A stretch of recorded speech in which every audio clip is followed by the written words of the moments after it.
Hello, Tomlin from Tomlin Harmonica School here, and today I'm going to do a shootout between three chromatic harmonicas. The JDR GM0648, the Hohner CX12, and the Suzuki SCX48. Now, these range from around $100 to $300. Yes, chromatics are more expensive than diatonics, but I think they are great choices for diatonic players who are looking to dip their toes into the waters of chromatic. So, I'm going to compare their build quality, playability, and sound. Then I'll tell you who each of them is best suited for, and finally I'll tell you what And just a quick disclaimer, I did pay for all of these harmonicas myself, and I'm going to be honest about how I feel. I did try other cheaper harmonicas, and they didn't make the cut.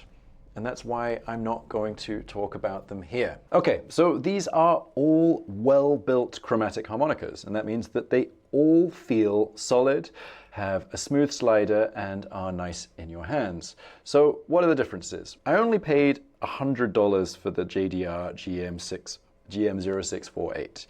And you can get it in other colors. I just like pink, so that's why I have a pink one. And it represents unbelievable value for money. And it really holds its own against the Suzuki SCX48 at 3 times the price.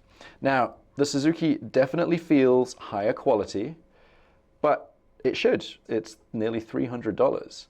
The only annoying thing about the Suzuki is fingerprints on this highly polished cover plate. It's an absolute nightmare to keep clean, and that drives me nuts. The Hohner CX12 is very different. It's not a classically designed harmonica. It's got this one-piece case design made out of plastic, and it does feel plasticky. And some people are going to hate that. Some people will love it. The big positive of it being plastic is that it's very nice and light. And personally, I find the plastic design charming. The slide feels a little bit chunky, but that's the price to pay for something that's much easier to take apart and clean than the other two. Let's go on to playability. So all three harmonicas play really well. They are all very airtight across all 3 octaves of the instrument.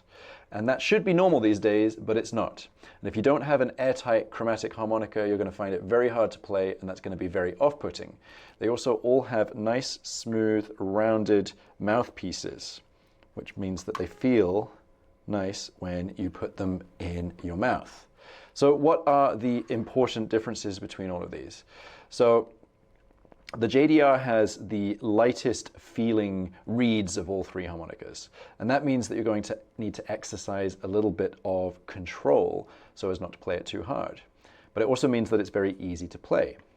Now, the Suzuki has much stiffer reeds, which sounds like a bad thing, but it's not. It gives you a lot of control over the volume and dynamics of your playing, and I like having a little bit of resistance when I'm playing, so that suits me well. Finally, the Hohner sits between the JDR and the Suzuki in terms of how the reeds feel. They're brass and a little bit stiffer than the JDR, but not as stiff as the Suzuki. And that gives you access to a lot of finesse in your playing, but doesn't feel like hard work.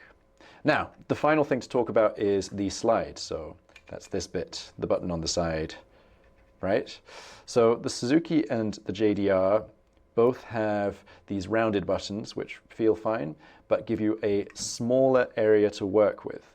Whereas the Hohner has this big chunky button here that is a lot easier to hit. You won't accidentally miss it. Now, over time, as you get used to playing, it's not going to be an issue, but it's just something to bear in mind at the beginning. Let's have a listen to what they sound like. All 3 harmonicas are in tune across the whole range, so we don't need to worry about that. Let's compare what they sound like. We'll look at the JDR first.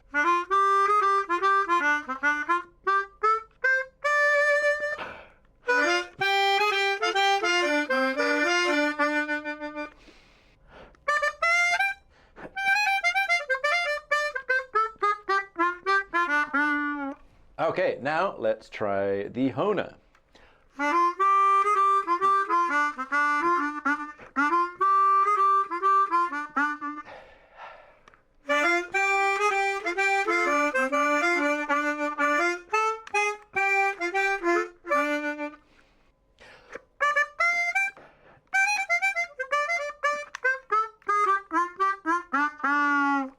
Okay, now let's try the Suzuki.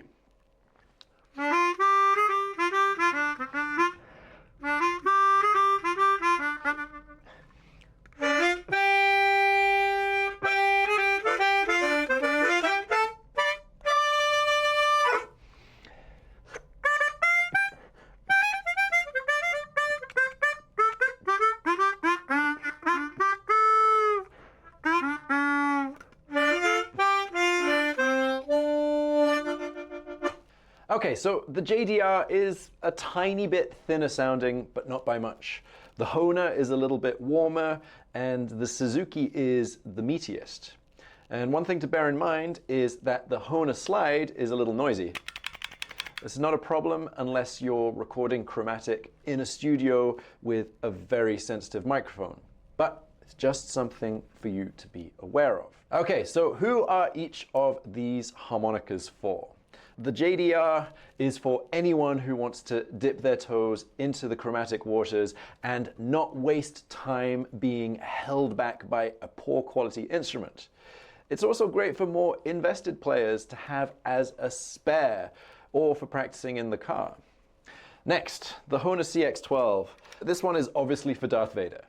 But in all seriousness, the CX12 is great for someone who wants a high quality chromatic, which is easy to maintain. You can take it apart so easily.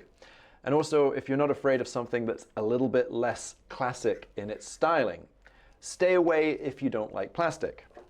Finally, the Suzuki. This is the Rolls-Royce or Cadillac of this selection. When I asked some of my chromatic pals what the best chromatic to start with was, they all suggested the Suzuki. And I would recommend it for someone who just wants to go straight to having an amazing chromatic harmonica, which they will never outgrow. Finally, what do I play? This is a bit of a problem for me because up until recently, it was always the Suzuki. Just so beautiful. But then Hohner sent me something pretty cool. Yep, it's a pink CX12. And now this is the one that I reach for. Not because it's the best, but because it makes me smile a lot more. Don't worry, I'm not becoming a chromatic harmonica channel, but if you are curious about learning chromatic, you should check out my Introduction to Chromatic Harmonica course. All you need to do is click on the link in the description below to find out more. And if you have any questions about chromatic, just post them in the comments below. All right, thank you so much for watching. Happy harping.